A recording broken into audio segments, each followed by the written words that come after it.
नमस्कार, मैं Piyushji news movement से न्यूज मूवमेंट हिंदी में आप सभी का स्वागत करती हूं।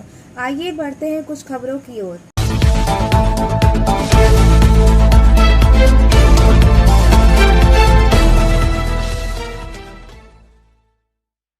मुख्यमंत्री ममता बनर्जी 10 मार्च को नंदीग्राम में घायल हो गई। ममता बनर्जी ने इलाज के लिए कलकत्ता अस्पताल में दाखिला कराया है। मुख्यमंत्री ममता बनर्जी ने दावा किया है कि किसी ने उन पर हमला किया। वह इस विचार का था कि यह पूर्व नियोजित था। उनकी पार्टी इस हमले को चुनाव आयोग तक ले जाएगी। पश्चिम बंगाल की मुख्यमंत्री ममता बनर्जी, जिन्होंने नंदीग्राम से अपना नामांकन दाखिल किया और अपने निर्वाचन क्षेत्र में एक और दिन रहने की योजना बना रही थी, पैर में चोट लगने पर वह तुरंत कोलकाता लौट आई। पार्टी ने आरोप लगाया है कि ममता बनर्जी पर हमला किया गया था। हालांकि यह अभी भी स्पष्ट नहीं है कि हमले के पीछे कौन है। टीएमसी ने कहा कि वह चुनाव आयोग से के साथ शिकायत दर्ज करेंगी। सफलता की शुरुआत सिर्फ मोशन के साथ।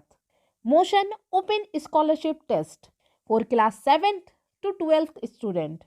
Gate up to 50% scholarship for session 2021-22 at Durgapur. And for more details, please contact 9434-8222. Bhajpa के पूर्व प्रदेश अध्यक्ष तीरथ सिंह, राज्यपाल बेबी रानी मौर्य ने देहरादून के राज्य भवन में मंत्री पद की शपथ दिलाई। 10 मार्च को विपक्षी कांग्रेस और एएपी ने मुख्यमंत्री का चेहरा बदलने के पीछे के तर्क पर सवाल उठाया। प्रधानमंत्री नरेंद्र मोदी ने तीरथ सिंह को बधाई देते हुए कहा कि वह अपने साथ विशाल प्रशासनिक और संगठनात्मक अनुभव लेकर आते हैं और विश्वास व्यक्त किया कि उनके नेतृत्व में राज्य प्रगति की नई ऊंचाइयों को छूता रहेगा।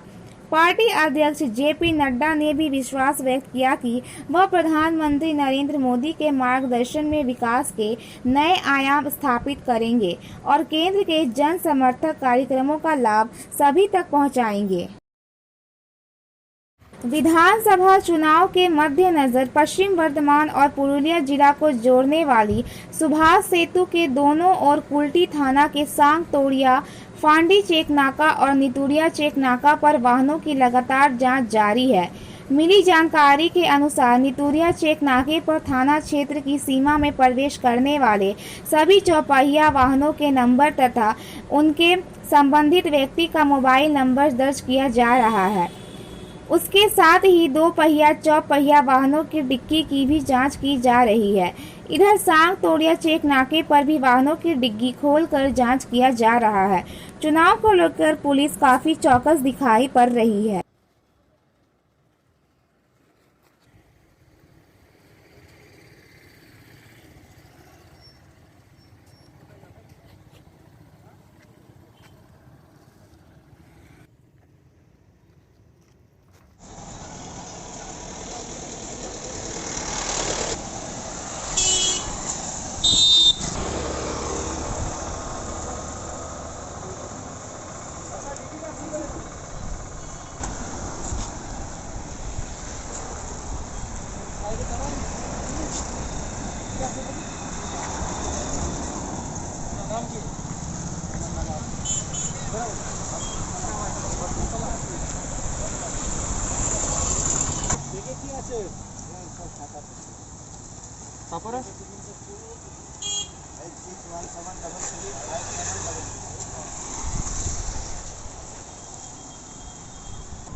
बारबनी ब्लॉक विधान उपाध्याय आम नाला गांव में तृणमूल प्रचारक और बितापाड़ा ग्राम पंचायत के अंतर्गत ईटापाड़ा गांव भी मौजूद थे।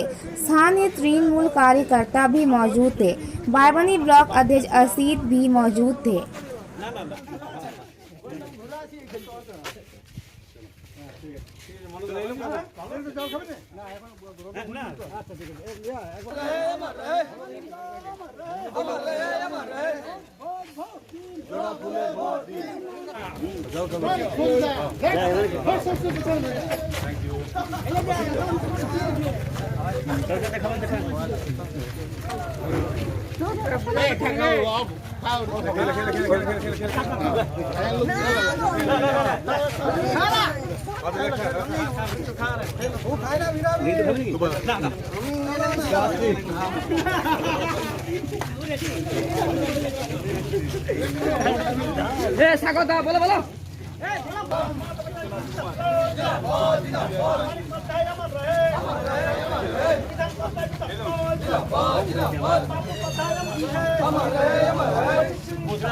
Star Health and Allied Insurance company की तरफ से आपके लिए bright career and opportunity, full time and part time, zero investment and more benefits. For more details please contact us. Jamuria के गगन फैरोटेक कारखाने में श्रमिक असंतोष। जामुरिया गगन फैरोटेक कारखाना, वहां पर कार्य करने वाले श्रमिकों ने विभिन्न भागों को लेकर आज सुबह से कारखाना के गेट को बंद कर दिया तथा विरोध प्रदर्शन मौके पर हरे राम सिंह, सुकुमार भट्टाचार्य आदि मुख्य रूप से उपस्थित थे। जामुरिया के गगन फैरोटेक कारखाने में श्रमिक असंतोष। लंबे समय से श्रमिकों को उचित वेतन, सुरक्षा, पीने के पानी सहित तमाम महत्वपूर्ण चीजों से प्रबंधन ने श्रमिकों को वंचित रखा है। इसी के खिलाफ कारखाने के अंदर गेट को रोककर सैकड़ों श्रमिकों ने विरोध दिखाया। तृणमूल के श्रमिक संगठन INTTUC नेता अभिजीत चक्रवर्ती और दद्दी सिंधु मंडल ने कहा कि पिछले लंबे समय से वह प्रबंधन को अपनी समस्याओं के बारे में बता रहे हैं, मगर प्रबंधन की तरफ से कोई प्रतिक्रिया नहीं दी जाती है।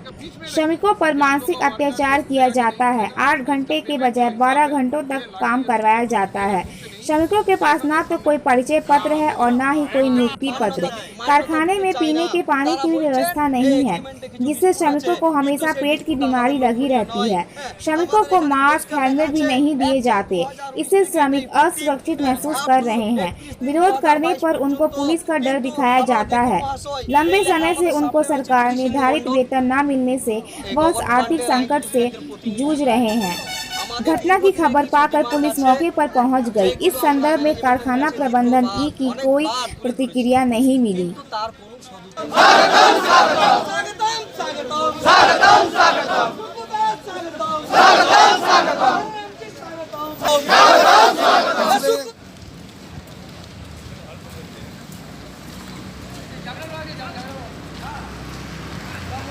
विधानसभा चुनाव के पहले कोयला तस्करी में सीबीआई ने जांच तेज कर दी है। RDM को नोटिस, विकास को आज हाजिर होने का निर्देश। हाई कोर्ट के फैसले पर राज्य सरकार द्वारा चैलेंज किए गए मामले पर सुप्रीम कोर्ट ने सुनवाई दी। आज विधानसभा चुनाव से पहले कोयला तस्करी के मामले में सीबीआई ने जांच तेज कर दी है, जिसे लेकर पूरे राज्य में हलचल है। कोयला तस्करी मामले में सीबीआई ने विनय मिश्रा के भाई विकास मिश्रा के खिलाफ लुक आउट नोटिस जारी किया था। आज विकास को निजाम पैलेस में हाजिर होने का निर्देश दिया गया है। इसके साथ ही सीबीआई ने 4 जिलों के जिला शासक को नोटिस भेजा है। सनद रहे कि कोयला तस्करी मामला संख्या 22/20 में आसनसोल सीबीआई अदालत की ओर से कुख्यात कोयला तस्कर लाला उर्फ अनूप मांझी एवं उसके सहयोगी रत्नेश वर्मा के खिलाफ कुर्की जब्ती की नोटिस भी जारी किया गया है। एवं इस संदर्भ में सीबीआई ने लाला के पूरे भारत में जहां चल अचल संपत्ति है उसे कुर्क करने की प्रक्रिया चला रही है एवं कुल संपत्ति की कीमत 1000 करोड़ आंकी गई है, जबकि रत्नेश वर्मा के बनपुर में बटोरिया में चल अचल संपत्ति पर सीबीआई ने कुर्की जब्ती की नोटिस भी चिपका दी है।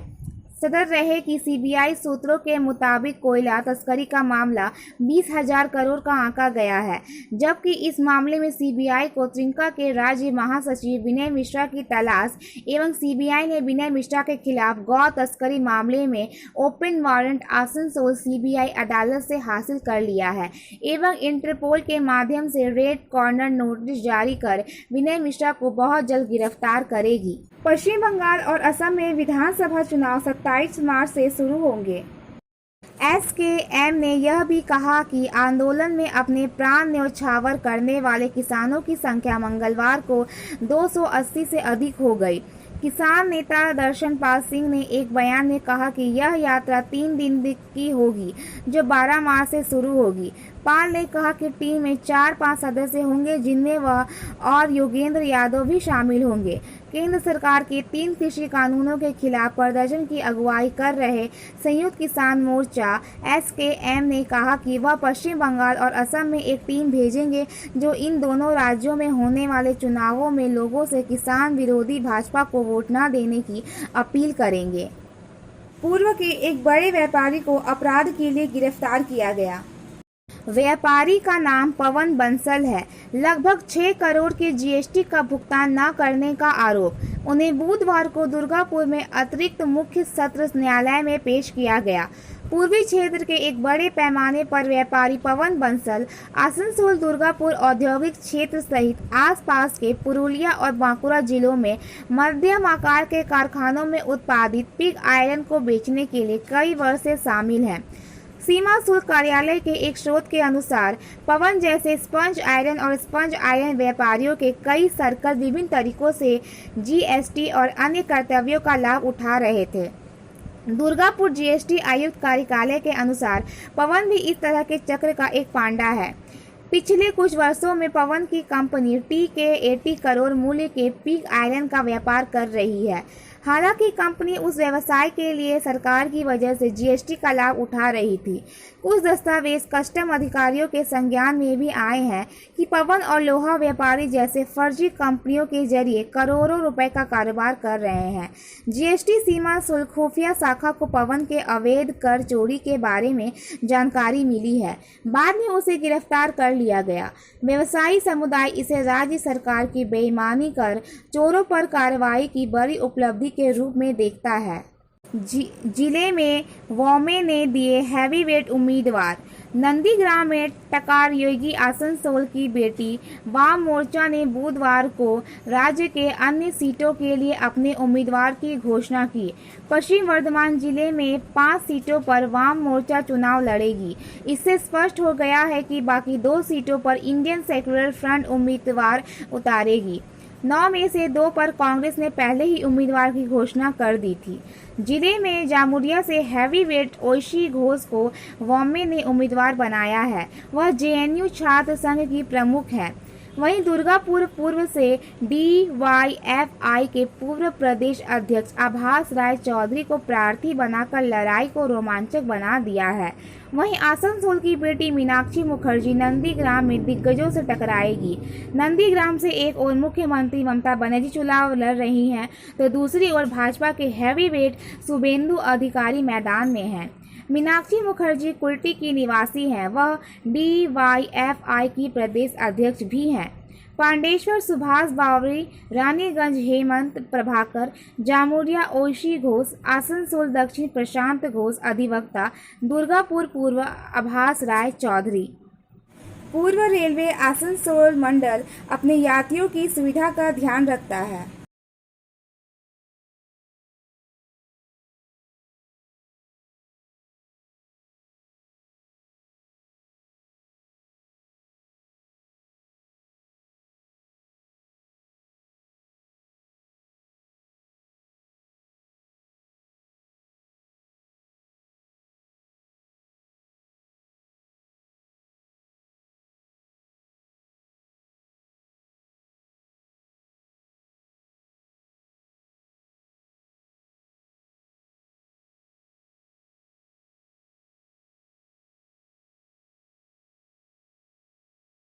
आसनसोल पूर्व रेलवे मंडल ने अपने प्रतिष्ठित यात्रियों के आराम हेतु विविध सुख सुविधाओं के साधन उपलब्ध कराए हैं।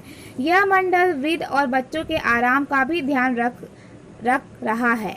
इस चिलचिलाती गर्मी की ताप से यात्रियों को राहत दिलाने हेतु इस मंडल ने पहले से ही अपने विभिन्न स्टेशनों पर 70 वाटर कूलर उपलब्ध करा दिए हैं, जिनमें से 14 वाटर कूलर आसनसोल स्टेशन पर, 9 दुर्गापुर स्टेशन पर, 10 जसीडीह स्टेशन पर उपलब्ध कराए गए हैं। यात्रियों की सुख सुविधा के लिए खास तौर पर वृद्धों और बच्चों के लिए पूर्व रेलवे आसनसोल मंडल ने अपने क्षेत्राधिकार के अंतर्गत विभिन्न स्टेशनों पर 7 एस्केलेटर लगाए लगाए हैं। इनमें से दो एस्केलेटर आसनसोल, दुर्गापुर, अजसीरी स्टेशनों पर लगाए गए हैं। मधुपुर स्टेशन पर वर्तमान में एक एस्केलेटर कार्यशील है। साथ ही आसनसोल स्टेशन पर निर्माणाधीन पैदल ऊपरी पुलों पर 6 एस्केलेटर लगाए जाने की योजना है। इसके अतिरिक्त इस मंडल में 6 लिफ्ट की संस्थापना कार्याधीन है और 7 लिफ्ट संस्थापित किया जाना प्रस्तावित है। विधानसभा चुनाव से पश्चिम बंगाल में चुनाव आयोग का डंडा चला है। अब तक की सबसे बड़ी कार्रवाई करते हुए आयोग के निर्देश पर राज्य पुलिस के महानिदेशक वीरेंद्र को उनके पद से हटा दिया गया है। उनकी जगह पी निरंजन को राज्य का डीजीपी नियुक्त किया गया है। इस फैसले के बाद राज्य में राजनीतिक हलचल तेज हो गई है। तृणमूल ने चुनाव आयोग पर भाजपा के लिए काम करने का आरोप लगाया है। सूत्रों ने बताया कि यह फैसला ऐसे वक्त किया गया जब कई राजनीतिक दलों ने चुनाव आयोग से शिकायत कर आरोप लगाया कि वीरेंद्र सत्तारूढ़ तृणमूल कांग्रेस के प्रति झुकाव रखते हैं। आदेश में कहा गया, आयोग को कल सुबह 10 बजे तक अनुपालन के बारे में जानकारी दी जाए। आयोग ने हाल में जावेद शशीम को पश्चिम बंगाल के एडीजी कानून व्यवस्था पद से हटा दिया गया था और उनके स्थान पर जगमोहन की तैनाती की थी। पश्चिम बंगाल में 8 चरणों में मतदान की शुरुआत 27 मार्च को होगी और आखिरी चरण का मतदान 29 अप्रैल को होगा। चुनाव आयोग ने मंगलवार को पश्चिम बंगाल में विधानसभा चुनाव से पहले राज्य के पुलिस महानिदेशक डीजीपी वीरेंद्र को तत्काल प्रभाव से पद से हटाने का आदेश दिया और उनके स्थान पर पी निरंजन की नियुक्ति की। आयोग के राज्य के मुख्य सचिव को भेजे निर्देश में कहा कि वीरेंद्र को ऐसा कोई पद नहीं दिया जाना चाहिए जो प्रत्यक्ष या परोक्ष रूप से चुनावों से जुड़ा हो। पी निरंजन पांडे 1987 बैच के आईपीएस अधिकारी हैं और वर्तमान में वो डीजी प्रशासनिक पद पर कार्यरत हैं। आयोग ने यह फैसला निष्पक्ष चुनाव कराने के दृष्टिकोण से लिया है। राज्य में 27 मार्च को पहले चरण की वोटिंग है। वहीं इस बार बंगाल में 8 चरणों में चुनाव होना है। बता दें कि इससे पहले निरंजन तब चर्चा में आए थे जब केंद्र सरकार और ममता बनर्जी के बीच मतभेद हुआ था। उस समय पी निरंजन सहित 3 अधिकारियों को केंद्र प्रतिनियुक्ति पर जाना था, लेकिन केंद्र और बंगाल सरकार के बीच टकराव के कारण यह संभव नहीं हो सका। अनारक्षित मेल एक्सप्रेस स्पेशल के रूप में गैर उपनगरीय पारंपरिक पैसेंजर सेवाओं का परिचालन 5-3-5-11 अथवा 5-3-5-12 मधुपुर गिरिडीह मधुपुर पारंपरिक पैसेंजर सेवा संशोधित गाड़ी संख्या 03521 अथवा 03522 के साथ दिनांक 11 मार्च 2021 गुरुवार से अनारक्षित मेल एक्सप्रेस स्पेशल के रूप में चलेगी। वल्लभपुर साहिबगंज में भाजपा उपद्रवियों के विरोध में तृणमूल कांग्रेस अध्यक्ष ममता बनर्जी पर हमला।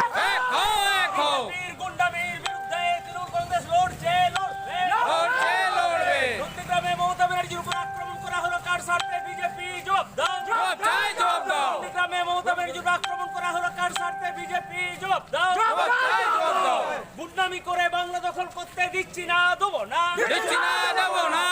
জেনে রাখো, গুন্ডামি করে বাংলা দখল করতে দিচ্ছি না দেবো না গ্রামে মমতা ব্যানার্জির উপর আক্রমণ করা হলো কার স্বার্থে? বিজেপি জবাব দাও, গ্রামে মমতা ব্যানার্জির উপর আক্রমণ করা হলো কার স্বার্থে? বিজেপি জবাব দাও, মমতা ব্যানার্জির উপর আক্রমণ করা করে মমতা ব্যানার্জিকে আটকানো যায় না, যাবে না বিজেপির গুন্ডারা শুনে রাখো, মমতা ব্যানার্জির উপর আক্রমণ করে মমতা ব্যানার্জিকে আটকানো যায় না, যাবে না নন্দীগ্রামে মমতা ব্যানার্জির উপর আক্রমণ করা হলো কেন? বিজেপি জবাব দাও, নন্দীগ্রামে মমতা ব্যানার্জির উপর আক্রমণ করা হলো কার স্বার্থে? বিজেপি জবাব দাও, নন্দীগ্রামে বিজেপির আক্রমণের বিরুদ্ধে সমস্ত মানুষ এক হও, নন্দীগ্রামে বিজেপির গুন্ডামির বিরুদ্ধে তৃণমূল কংগ্রেস লড়ছে, লড়বে বিজেপির গুন্ডামির বিরুদ্ধে সমস্ত মানুষ এক হও।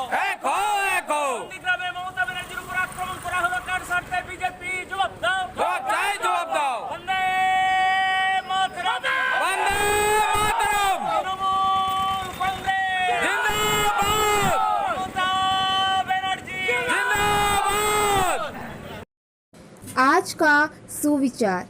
कृषि हमारी सबसे बुद्धिमान खोज है, क्योंकि यह अंत में वास्तविक इंतजार, अच्छी नैतिकता और खुशी में सबसे अधिक योगदान देगी।